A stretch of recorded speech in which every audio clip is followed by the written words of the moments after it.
Agora sim. Bom, boa noite, pessoal. Estou muito feliz por estar aqui. Vamos falar um pouco sobre Jesus. E hoje eu escolhi um tema que eu acho que é o tema central do Espiritismo, que é o despertar espiritual. O despertar espiritual na sua tríplice, que é a fé que pensa, a oração que eleva e a reforma que liberta. Então, quando a gente fala que somos espíritas, estamos estudando o espiritismo, o principal que a gente tem que entender, o que a gente está fazendo aqui, tudo isso é um meio para que eu esteja trabalhando a minha reforma íntima. Então, eu estou no espiritismo já tem 8 anos. E o que me admirou, me fez parar, me fez começar a estudar o espiritismo, a primeira coisa é a racionalidade. Mas só que assim, quando a gente fala de uma casa espírita, de um centro espírita, o que é? São cursos, palestras, biblioteca. Então, tudo que a gente está fazendo aqui é esclarecimento. E outra coisa também foi a autorresponsabilidade. Então, geralmente a maioria das pessoas tem o mesmo caminho, né? Vem de outras religiões, né? Eu sou, como acho que a maioria é católico, eu fiz crisma, só que chega um momento que o nosso cérebro grita por esclarecimento, né? E a gente começa a entender que eu não preciso simplesmente só crer cegamente para que eu me conecte com Jesus. Porque quando a gente fala de Jesus, a gente precisa entender que Jesus ele veio aqui, deu todos os ensinamentos para que a gente despertasse, para trazer esclarecimento para a gente, não para que a gente simplesmente admirasse o mensageiro. Então, a maioria das pessoas aí, durante esses 2000 anos ficam idolatrando o mensageiro, mas pouco presta atenção na mensagem. E quando a gente fala de mensagem, o principal é colocar em prática. Então, quando ele fala, eu sou o caminho, a verdade e a vida, ele está mostrando que ele veio, nos ensinou, só que o principal não adianta eu colocar em prática. Então, não adianta eu estudar, olha, faz 30 anos que eu frequento o centro espírita, eu já fiz todos os cursos, já li todos os livros, mas sai da rua para fora, o carro te fecha no trânsito, você perde a cabeça, briga, a vizinha põe o lixo na sua calçada, você briga, tem mágoa, tem... Então, se você não está colocando em prática, é tudo em vão. A grande jornada nossa é colocar tudo em prática. É assim que a gente vai evoluir. Então, não tem essa de que porque Jesus morreu na cruz, nós estamos salvos. Não tem céu ou inferno. A única coisa que existe nós fomos criados espíritos primitivos e burros, e estamos aí numa escalada de evolução. E como que a gente vai evoluindo? Evoluindo, a gente vai vivendo, vai errando, vai tendo dor, vai errando de novo, e conforme a gente vai passando, a gente vai evoluindo. Só que chega no momento que a gente precisa dar um passo a mais e começar a se esclarecer, porque senão a gente não vai evoluir. Se a gente não entender o que é evoluir, e principalmente por que eu devo evoluir. Então, o esclarecimento, ele traz muita responsabilidade, porque a partir do momento que eu tenho consciência de que isso é errado, isso é certo, eu sou responsável. É a mesma coisa, por exemplo, o leão. O leão, quando ele está na selva, ele vai lá, corre atrás do filhotinho da zebra, e ele mata o filhotinho da zebra para comer. Para ele, é que nem a gente está comendo uma pizza. Ele não está ali consciente, olha, está doendo, a mãe zebra está olhando lá, está triste, e cada mastigada que eu dou nessa zebrinha está doendo, está arrancando um pedaço. Só que a partir do momento que o leão ele se conscientizar que isso dói, aí ele é responsável. Aí, a partir desse momento, ele está tomando uma decisão entre fazer o certo e o errado. E nós, como pessoas que a gente vem aqui buscar mais esclarecimento, a gente vem aqui buscar mais entendimento, A gente tem mais responsabilidade do que as pessoas que não buscam por isso, do que as pessoas que não entendem como que funciona a lei do universo. Então, o Espiritismo nos trouxe que nada é punição, nada é você vai para o inferno, você pecou, não existe nada disso. O que existe é causa e efeito, uma das principais leis. Tudo é uma sucessão de fatos. O que está acontecendo na minha vida, na dele, tudo vem de um histórico enorme de sucessão de fatos, que seja nessa vida, seja na outra vida, que vem acontecendo e que me trouxe até aqui hoje, onde eu estou, tudo que eu estou passando, a pessoa que eu sou hoje, o trabalho que eu tenho, tudo isso é uma sucessão de fatos. E o que a gente tem que fazer? Buscar sempre melhorar mais. Então, hoje a gente vai falar então desses três que eu acho os 3 pontos fundamentais, que estão bem conectados, que é a fé, a oração e a reforma íntima. Então, por que falar de fé, oração e reforma íntima? O Espírito da Verdade, logo na introdução do Evangelho segundo o Espiritismo, nos convida ao esforço. Espíritas, amai-vos, eis o primeiro ensinamento, instruí-los, eis o segundo. Então, olha só como ele dá aqui um equilíbrio entre emocional e racional. Não adianta também eu ser uma pessoa cega que simplesmente amo todo mundo, mas eu não estou construindo um racional, um esclarecimento, como também não adianta eu ser uma pessoa totalmente racional e não ter empatia, eu vou ser um robô. Então é o equilíbrio entre os dois que faz com que a gente evolua a nossa consciência. Então a frase de Mateus fala: reconcilia-te depressa com o teu adversário, enquanto estás no caminho com ele. Essa é uma das principais ensinamentos de Jesus, que a gente voltando, o Espiritismo ele fala, a gente aprende que durante a nossa história teve 3 momentos que Deus entrou em contato com a gente, que Deus pronunciou. Então, primeiro foi lá com Moisés. Só que naquela época, imagina que as pessoas eram muito primitivas, não existia esclarecimento, não existia muito racional. Então tinha que ser um Deus bravo, aquele Deus que vai castigar, porque não adiantava você, olha, se você fizer isso, você vai se dar mal, vai ter consequências. Não, naquela época tinha que obedecer lei. É a mesma coisa você entrar numa sala de pequenas criancinhas, mas simplesmente você proíbe. Mesmo que hoje a gente tenta conversar, tudo, mas é um trabalho que leva tempo. Depois veio Jesus Cristo. Jesus Cristo já trouxe uma nova era, que foi a questão do sentimento, de ame seu próximo, a questão de outra face, ama o seu irmão.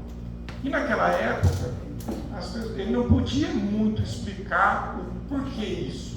Por que eu vou perdoar meu irmão? Por que eu vou amar meu irmão? Será que é porque eu tenho que ter dó dele?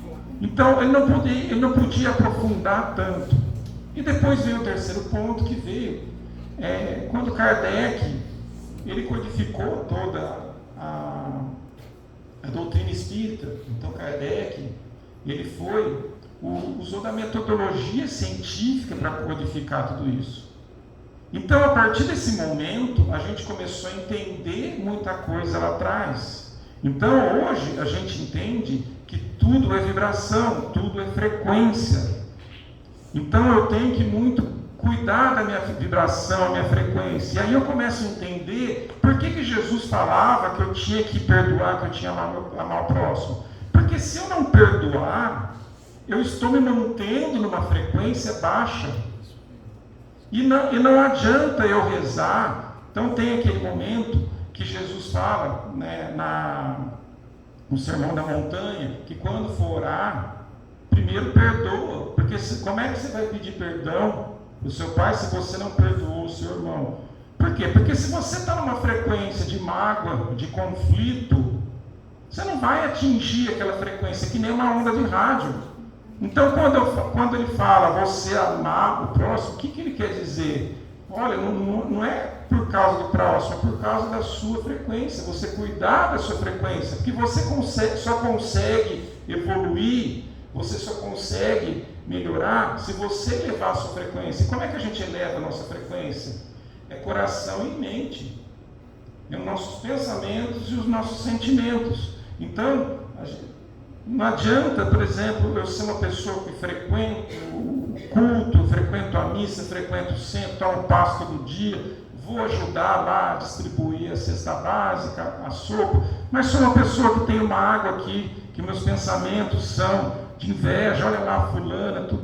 Eu estou me mantendo numa frequência muito baixa. E quando eu estou nessa frequência baixa, eu vou me conectar com o quê?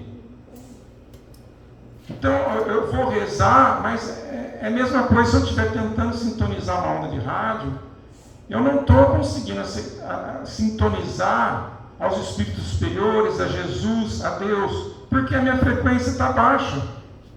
A gente vê, por exemplo, na cadeia. Na cadeia está cheio de gente rezando. E eles rezam por quê? Me protegeu, o cara matou lá a família inteira, mas está lá, Pai Nosso que estás no céu, tanto ficar. Se ele está rezando, mas ele não está buscando melhorar, olha, estou arrependido do que eu fiz, eu quero ser outra pessoa, não. Ele acha que ele está certo e está rezando. Está sendo em vão. Ele não está alcançando essa frequência. Então, quando a gente fala de que Jesus veio ensinar, seguindo esses 3 pontos, depois que veio a doutrina de Kardec, a gente consegue entender muita coisa que foi falado lá atrás. Então, seguindo, né, a primeira parte é sobre a fé. No Espiritismo a gente fala muito a diferença entre a fé cega e a fé racional. A fé cega é aquela do dogma, a fé que eu vou na igreja porque você tem que acreditar e pronto, e não pode fazer uma pergunta. Então, por exemplo, olha o legal de uma casa espírita. Aqui não tem alguém que está mais próximo de Deus do que o outro. Hoje eu estou aqui, amanhã é ela que está aqui, depois da manhã é outro. Então, nós todos estamos aqui estudando, estamos no mesmo nível. Quem vem aqui falar não é porque sabe mais. Às vezes é simplesmente porque, olha, a minha missão, a minha forma de ajudar é essa, porque eu vou lá, eu tenho mais facilidade de falar, mas não significa que eu sou um ser mais abençoado do que outros. Então, aqui é uma conversa, o que eu estou falando não é a verdade absoluta. Aqui a gente é livre para alguém levantar o João, mas eu li que não é isso, é isso. E a gente vai, junto a gente vai evoluir. É diferente, por exemplo, as religiões de massa. Um padre, um pastor, vai lá levantar a mão e discordar para você ver. Então isso é a fé cega. Não, você tem que simplesmente acreditar porque tem que acreditar. E se você não obedecer, você vai para o inferno. Então, não tem inferno. Nós estamos junto evoluídos. Então, o Espiritismo nos trouxe a fé racional. O que é a fé racional? É a fé do esclarecimento. É a fé do mais entenda do que acredite. Porque a fé cega, a hora que o bicho pega, ela te abandona. Então a gente vê, por exemplo, vamos supor, a pessoa tem lá, sempre teve fé, porque eu vou na igreja, tudo, mas a hora que tem um ente familiar que vai lá, está no hospital, está com um problema grave de saúde, ou vai lá, quebra a empresa, perde tudo que tem. Aí chega nesse momento, essa fé vai cair. Ela vai começar a duvidar, ou vai até abandonar. Espera aí, no momento eu não estou para isso, minha cabeça está em outra coisa. Porque não é uma fé de entendimento. A diferença da fé do entendimento é eu entender que, olha, existe a causa e efeito, existe provas, expiações, existe toda uma gama. Então, por exemplo, muita coisa que pode estar acontecendo comigo aqui hoje Ou eu posso ter escolhido que isso aconteça, ou eu posso estar passando por isso porque eu acumulei essa energia em outra encarnação, eu fiz algo muito ruim, e essa energia não é a questão de punição ou questão de pecado e agora eu vou pagar por isso. Não, você criou uma energia. Eu falo que é que nem jogar uma bolinha na parede, você jogou, ela vai voltar. Não vai voltar exatamente a mesma coisa que você fez, mas você criou uma energia ruim, essa energia é sua. Então, uma hora, você vai ter que... É como o débito e crédito no banco. Né? Não basta excluir o aplicativo do banco. Você fez um débito no banco, esse débito vai te perseguir, até que você evolua, até que você passe por isso. Então, esse esclarecimento de entender tudo, como que funciona, por que funciona, isso traz um pouco mais, não que a gente não sofra, lógico, nós somos humanos, a gente sofre, mas talvez a gente consiga entender, passar por certas coisas um pouco mais eu não digo, vou usar uma palavra aqui que também não, mas passar por aquilo um pouco mais, não de tranquilidade, mas entendendo que existe uma sucessão de fatos. No livro dos Espíritos, fala, a fé tem por base a razão. A fé cega já não é fé, é crença. Só a própria palavra crença já dá uma ideia de tipo, eu preciso imaginar ou acreditar em algo que eu não tenho certeza. Então eu preciso fazer força para isso. E a gente sabe que uma fé dessa não dura. Às vezes eu vou ter essa fé, por quê? Porque para frequentar uma comunidade, olha, eu vou lá na igreja porque todo mundo vai, mas será que lá dentro essa fé é tão forte assim? Então, como que nasce a fé racional? Né? O Espírito Emmanuel falou, a fé não exclui a razão, como o sentimento não exclui o raciocínio. A fé é a visão da alma, iluminada pelo entendimento. Então, como que a gente adquire mais, né, uma fé racional? Estudo constante do Evangelho e de obras espíritas. O estudo do Evangelho, eu acho sensacional, porque assim, ali são palavras sobre Jesus, que cada vez que a gente vê lá, parece que a gente vai amadurecendo e vai entendendo de outra forma tem capítulos ali que você se aprofunda, e depois de muitos anos você vai descobrindo novas ideias ali, conforme a sua fé vai amadurecendo. Reflexão diária sobre os ensinamentos de Jesus. Então, eu preciso pensar, eu preciso raciocinar, eu preciso, principalmente uma autoanálise, né? O que eu estou fazendo? Hoje, o que eu fiz? Como que eu estou sendo melhor? Qual que é o meu principal defeito? O que eu tenho que trabalhar? Prática do Evangelho no lar, participação em grupos de estudo, e principalmente vigilância e oração. Quando a gente fala de vigilância e oração, aí entra naquela que eu falei, da gente manter a nossa frequência alta. Isso da frequência é o grande X da questão de tudo. Então muita gente fala assim, nossa, quando eu morrer, o umbral, eu vou não sei o que, um lugar mais alto nível, eu vou num lugar mais pesado. Agora vamos pensar, o que é isso? É só imaginar o que se passa na minha mente, no meu coração. Se eu sou uma pessoa, um criminoso, que está cheio de raiva, está cheio de conflito na cabeça, quando essa pessoa desencarnar, aonde que ele vai estar? Tem chance dessa pessoa, que a mente dele já era turbulenta, a hora que ele desencarnar vai estar num lugar de paz e tranquilidade? Ele já está naquele lugar. A gente já vive nisso. Então, quando a gente fala, né, orar e vigiar, é isso. Geralmente as pessoas, quando vão ficando mais idosas, né, mais velhas, elas vão, né, entendendo isso, vão conseguindo ser mais calmas, vão conseguindo tolerar mais. Então a gente buscar por isso, por essa frequência mental, estou em paz, por mais que tentem me atacar, me tirar do meu sério, eu vou manter minha frequência, que não é pelo outro, é por mim.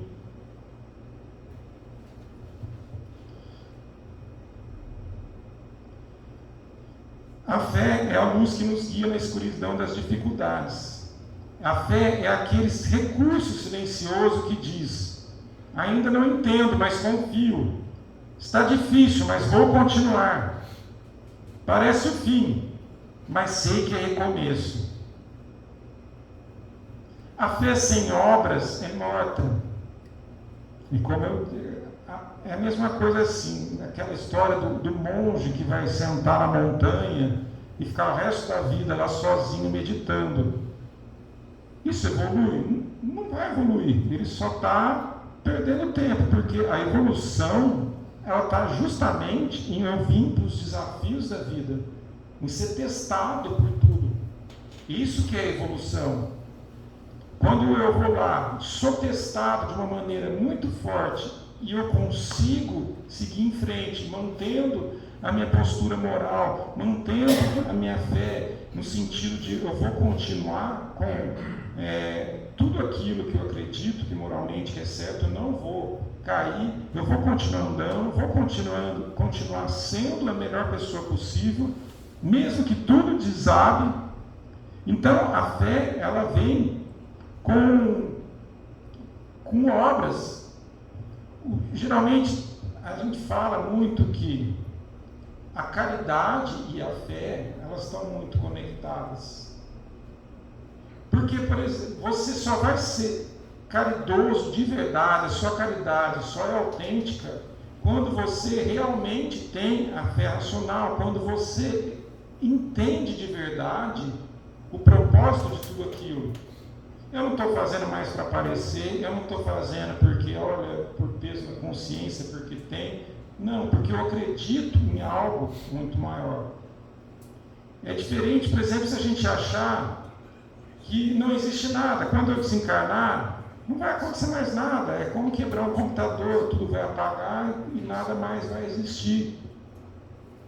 Mas qual seria o sentido, que tamanho de Deus seria esse, de colocar a gente para viver experiências e aprendizados tão grandes em nossa vida, tantos momentos, tantas vivências, evoluindo para ser essa vida, melhorando, aprendendo com erro, para depois tudo acabar simplesmente um apagão? E qual é o sentido, a diferença entre uma pessoa que teve uma vida correta, fez o bem para os outros, e aquele que foi assassino, que fez tudo errado, que veio aqui só bagunçou? Se para os dois simplesmente tudo vai acabar e vai apagar. Então, se isso acontecer, quer dizer que Deus não existe? E qual que é a explicação da gente estar aqui? Somos robôs?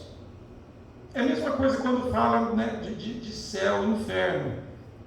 Depois que a gente começa, né, a esclarecer um pouco mais, isso não faz sentido, porque assim, então Deus fez a gente, colocou, fez eu nascer, eu vou viver em média 70 e poucos anos, e se eu cometer alguns erros, eu vou passar o resto da eternidade queimando no inferno. Fala assim, mas se foi Deus, que é o Supremo Todo-Poderoso, que me fez, Ele sabe que eu vou errar.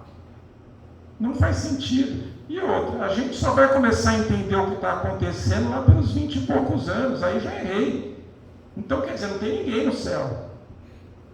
Qual que sentido seria a gente vir por isso? Peraí, eu só vou descobrir que eu não posso pecar, já pequei. Então, peraí, Deus está brincando com a gente. E a diferença? Por exemplo, as injustiças. Então, por exemplo, uma pessoa veio, nasceu, os pais moram numa favela, que o pai ele é bandido, bêbado, bate na mãe, está sempre preso, a mãe acaba se prostituindo, está sempre bebendo, e aí quando chove tem enchente, eles perdem tudo, alaga a casa inteira. Então esse menino aí, ele vai ter a mesma chance do que o filho do Luciano Huck. Os dois vieram para uma vida só, e quem errar vai para o inferno. Que Deus seria esse? Então não existe Deus. Se falar que é uma dessas formas, não existe Deus. Ou Deus está brincando com os bonequinhos. Eu vou jogar lá e sorteio. Azar de qualquer... Se você nasceu filho do Luciano Huck, parabéns. Se você nasceu o menininho lá com todos os problemas possíveis que poderia ter, sinto muito, foi sorteio. E aí vocês vão viver e você vai passar o resto da vida no inferno. Então, a gente começa a pensar, faz sentido? Porque se isso fizer sentido, é a mesma coisa dizer que não existe Deus. Ou Deus, ele veio e nos colocou sabendo que não é em uma encarnação, não é em uma vida que a gente vai chegar a algum lugar. Que esse universo, ele é tão gigante, ele é tão enorme, que a gente não faz ideia dos níveis que tem acima. Eu costumo falar que é a mesma coisa uma formiguinha no chão do shopping. Essa formiguinha, ela nunca vai ter consciência do que é o shopping. Ela nunca vai ter consciência do que é Jaú, do que é Brasil. Então eu imagino que a gente está num nível que a gente nem imagina o que existe. A consciência, ela veio aqui para um aprendizado, mas é um aprendizado contínuo. Uma vida só é muito pouco. A gente não consegue aprender tudo, se livrar às vezes de um defeito que a gente tem.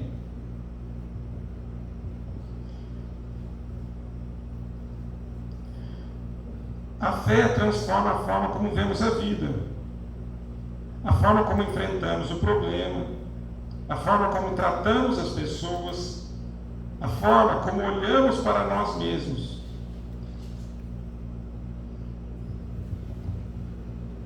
Desconectando com a fé, vem a oração. Então, por que orar? Dizem que a fé é o combustível e a oração seria a ferramenta. O Emmanuel fala, a oração é luz na escuridão, consolo na dor, bússola na dúvida e paz no tumulto. A oração equilibra as emoções, eleva os pensamentos, sintoniza-nos com benfeitores espirituais, reforça a fé e pacifica o coração. A oração, mesmo se a gente não estivesse falando de um assunto espiritual, a oração ela já foi comprovada pela física. Os cientistas fizeram aquele aparelho, não sei se é ultrassom, como é que chama lá, e como uma pessoa, quando está em oração, ela acende aqui o córtex pré-frontal muito mais, irriga muito mais, tanto o oxigênio quanto o sangue. Então isso traz mais imunidade, mais serenidade, mais calma. Então ela é como se fosse uma meditação. Essa oração, ela traz muita serenidade. Então, se não for pela parte espiritual, também pela parte física. Então a ciência conecta muito, o que a gente vê no espiritismo. Porque quando a gente fala de vibração, de energia, isso já foi provado. Isso aí qualquer criança na escola já sabe hoje que o mundo, tudo isso aqui é energia. E para a gente já sabe que pensamento e fala é a mesma coisa, é energia. Tem gente, eu costumo falar o seguinte, tem gente que fala que tem medo de macumba. Só que eu acho o seguinte, quando uma pessoa tem inveja de você, para mim é a mesma coisa. Então, às vezes a gente precisa tomar cuidado, que às vezes a gente não percebe que nós estamos nessa. Às vezes eu vou indo meus pensamentos, eu estou vendo lá o fulano, na hora que vê eu estou pensando coisa ruim dele, mas... Então, por quê? No mundo não existe quem é do mal. Repare que nossa vida, vista pelo nosso ponto de vista, em todos os conflitos que a gente teve na vida, posto que todo mundo sempre foi o certo e a outra pessoa que era o errado. Sempre a outra pessoa que era do mal e eu sou do bem. Só que às vezes a gente está olhando para o nosso ponto de vista. E a gente tem que entender que pelo menos 50% das vezes na vida eu estava errado. Só que do meu ponto de vista, eu sou o mocinho e a outra pessoa que é o vilão. É a outra pessoa sempre que faz tudo errado, ela que me provocou, ela que falou isso. Será que eu não fiz alguma coisa antes que fez ela reagir? Será que ela não está reagindo? Então é sempre a outra pessoa que é o lado errado. Então a gente tem que tomar cuidado com energia, porque às vezes eu estou com essa energia, ela faz mal para mim também, ela me envenena. Sabe que assim, existe uma maneira, né, da gente tomar cuidado, que é assim, por exemplo, uma pessoa fala alguma coisa ou te faz alguma coisa que te deixa mal, que te deixa com raiva. Eu costumo falar que assim, se a gente tem que matar na sementinha. Por quê? Porque quando aquilo vem, então é um processo físico-químico, né? Então uma pessoa fala alguma coisa que me incomoda, meu cérebro capta alguma coisa de desconforto ou perigo, ele libera adrenalina. A adrenalina causa um mal-estar no meu corpo que volta para o cérebro para ele justificar. Então eu me senti mal por causa disso. E aquela sementinha entra e começa a crescer. Então a fulana me fala uma coisa que eu não gostei, me xingou, aí eu vou embora e continuo. Não, mas ela continua brigando sozinha. Quem é que nunca fez isso? E vai brigando. Só que aquilo lá vai crescendo, a hora que vê, você está no dia seguinte, você ainda está brigando, a fulana nem lembra mais, e você está lá discutindo, e aquilo vai crescendo. Só que depois que você entrou, que ela foi crescendo, é muito mais difícil você frear isso. É mais fácil você, logo no começo, tentar cortar enquanto a sementinha veio. Porque depois aquilo lá vai baixar a sua frequência. E baixando sua frequência, baixa a sua imunidade, espiritualmente baixa a sua frequência. Que a gente sabe que quando a nossa frequência está baixa, a gente está com livre acesso aos espíritos que são de baixa frequência, e aí que vão cochichar, que vão influenciar nos nossos pensamentos, nas nossas atitudes. Então, quando a gente fala, se eu estou em alta frequência, eu vou estar cercado do que é bom, do que é do bem, do que é alto nível. Se eu estou lá conflitante, se eu estou lá com raiva, eu vou estar cercado. Quem que vai estar falando na minha orelha? Só quem é desse nível. Então é a mesma coisa se eu estou no elevador, eu vou descer no andar das pessoas com raiva. Então eu vou estar naquela frequência. A gente tem que tomar muito cuidado com isso. Jesus orava constantemente. Antes de realizar curas, ele orava. Diante das multidões, ele se recolhia em oração. Até na cruz ele orou ao Pai pelos que perseguiam. Então a gente vê se até Jesus fazia isso o tempo todo para se conectar com algo maior e para equilibrar, elevar sua frequência, ele sabia que aí tem alguma coisa muito boa, muito forte.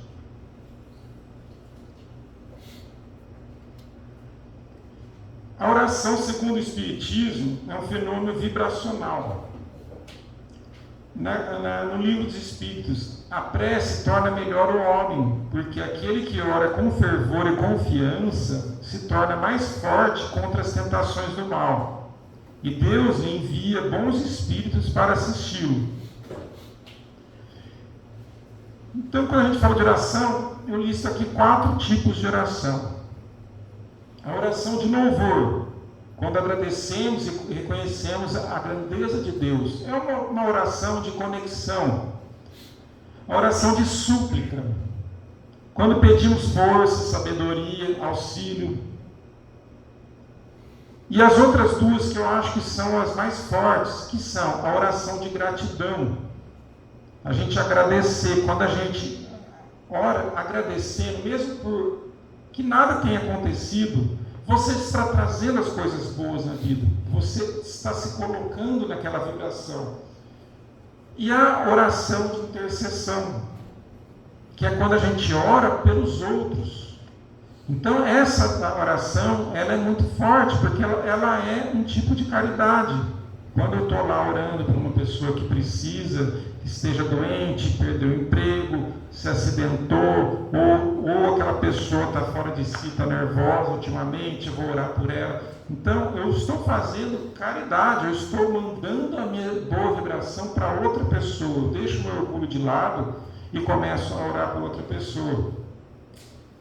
E quando a gente fala de oração, as pessoas muito confundem, principalmente na oração de pedir. A maioria das pessoas, quando vai, só lembra de orar quando quer pedir alguma coisa. E a gente tem que lembrar que, se Deus fez a gente primitivos e ignorantes, para a gente vir aqui aprender a evoluir, como que eu vou pedir para fazer uma oração, pedir para Deus resolver algum problema para mim? Não faz sentido. Eu não posso orar e pedir pelo fim. Isso que as pessoas erram. Você tem que orar e pedir pelo meio. Olha, mas como assim? Vamos supor que tem uma pessoa que está desempregada. E aí ela vai orar, por favor, arruma um emprego para mim, consiga um emprego. Só que a função de conseguir um emprego é dela. Então ela está orando pelo fim. Quando na verdade ela deveria orar: olha, Jesus, me dê forças, me dê coragem para que eu acorde cedo, para que eu não desista. Então está orando pelo meio. Aí você vai conseguir mais ajuda. Mas as pessoas elas oram pelo fim. Quer um carro, quer uma casa, né? Então não faria sentido Deus nos colocar aqui para depois Ele ficar ajudando cada um. Olha, vocês estão aí para aprender, vocês vão evoluindo sozinhos. Quando oramos com fé, abrimos nossos canais espirituais, recebemos fluidos benéficos, liberamos cargas negativas e elevamos nosso padrão vibratório. A oração ela é praticamente um autopasse, é um jeito de equilibrar nossas energias. E por último, dessa tríade, é a reforma íntima, que é o grande objetivo nosso como seguidores de Jesus, seguidores da doutrina de Cristo. É o que nos faz aproximar. Tudo isso é o grande propósito. Tudo isso, o que eu aprendo, o que eu entendo, o que eu faço, tudo isso é para que eu possa pôr em prática a minha reforma íntima. E a gente tem que entender que isso é algo muito privativo, é algo muito meu. Então é como se cada um tivesse na vida dentro do seu túnel. Eu não tenho que olhar para outra pessoa, se ela é melhor, se ela é pior, o que ela está fazendo, porque a gente tem mania de julgar. Eu preciso ver o que eu estou fazendo, que análise que eu preciso fazer, um gráfico da minha vida. Se eu era pior, melhorei. Se meu gráfico é igual, eu sou igual, né? Eu preciso, qual é o meu principal defeito? O que eu preciso trabalhar em mim? Então eu vencer esse orgulho. Porque quando a gente fala de consciência, ela é inversamente proporcional ao orgulho, como se fosse uma balança. Quanto mais consciente, menos orgulho. Quanto mais orgulho, menos consciência. Então, quando eu começo a trabalhar a consciência, quando eu começo a olhar para mim, esse orgulho baixa, porque o orgulho não cega. Imagina, eu sou perfeito, não sou eu que faço as coisas, é os outros que mexem comigo, são os outros que falam as coisas para mim, os outros que fazem. Então, para começar, no Evangelho segundo o Espiritismo, fala: reconhece o verdadeiro espírita pela sua transformação moral e pelos esforços que emprega para domar suas más inclinações.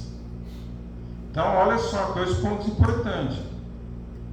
São praticamente duas obrigações, você que se diz espírita: a sua transformação moral e os esforços que você emprega para domar suas más inclinações. Más inclinações pode ser tudo. Uma raiva de brigar com a outra pessoa. Então, a reforma íntima é serviço de cada dia, no silêncio das horas, com Jesus no coração. Por que precisamos nos reformar? Além da gente evoluir no mundo espiritual, nessa vida eterna que a gente não sabe onde a gente vai parar, também mudar nossos sentimentos, atitudes e pensamentos. Olha só, esses 3 pontos. Então, eu acho que primeiro a gente começa mudando o pensamento. Eu preciso começar a prestar atenção nos meus pensamentos. Como se eu fosse uma pessoa de fora. Deixa eu ser um julgador do meu próprio pensamento. Será que esse pensamento está me levando para uma vibração boa? Está me levando para uma vibração mais baixa? Depois, os sentimentos. Né? O que eu sinto? Peraí, se eu sou uma pessoa que sente raiva fácil, que eu estou sempre magoado, peraí, o que eu preciso mudar? O que está acontecendo? Aonde que está o ponto? Porque assim, alguma coisa tem. Porque daí sim eu vou mudar as minhas atitudes. E aqui eu listei 5 passos da reforma íntima. Então aqui é o mapa do jogo. Então a primeira coisa é o autoconhecimento. Primeiro eu preciso entender quais são os meus problemas, aonde que eu erro, aonde que o meu defeito. Geralmente é muito difícil eu saber qual que é o meu defeito, meu ponto fraco. Mas a gente sabe, durante a minha vida toda, que meus amigos, minha família sempre me apontaram mais como uma pessoa, eu sou mais raivoso, eu sou preguiçoso, eu sou invejoso, sempre tem alguma coisa que a gente tem que trabalhar. Depois é a aceitação. Então, primeiro, eu vou ter autoconhecimento, eu vou trabalhar esse autoconhecimento, começar a olhar para mim, e depois aceitar. Olha, eu aceito que eu tenho uma coisa para melhorar, eu aceito que eu tenho, não digamos um defeito, mas algo que possa ser melhorado. Depois, o terceiro passo é um propósito. Eu tenho que ter um porquê. Por quê? Voltando lá ao que eu estava falando antes. Se a vida vai acabar, quando acabar, simplesmente vai ser uma escuridão, desligou da tomada, acabou, tchau, já era. Para que eu vou fazer tudo isso? Para que eu vou ser melhor com as pessoas? Para que eu vou trabalhar a minha evolução? Então, esse propósito está muito aliado à minha fé racional. Eu preciso entender o porquê que eu estou fazendo isso. Isso é muito importante, porque senão, se eu não tiver um propósito, eu não tenho força para continuar. E depois vem a prática diária. De novo, de novo, de novo. E a perseverança no final. A perseverança é porque eu vou errar muitas vezes. Tentei, fui lá, errei de novo, errei de novo. Isso aí pode durar 10 anos, 20 anos, 40 anos eu trabalhando isso. Então, é essa perseverança.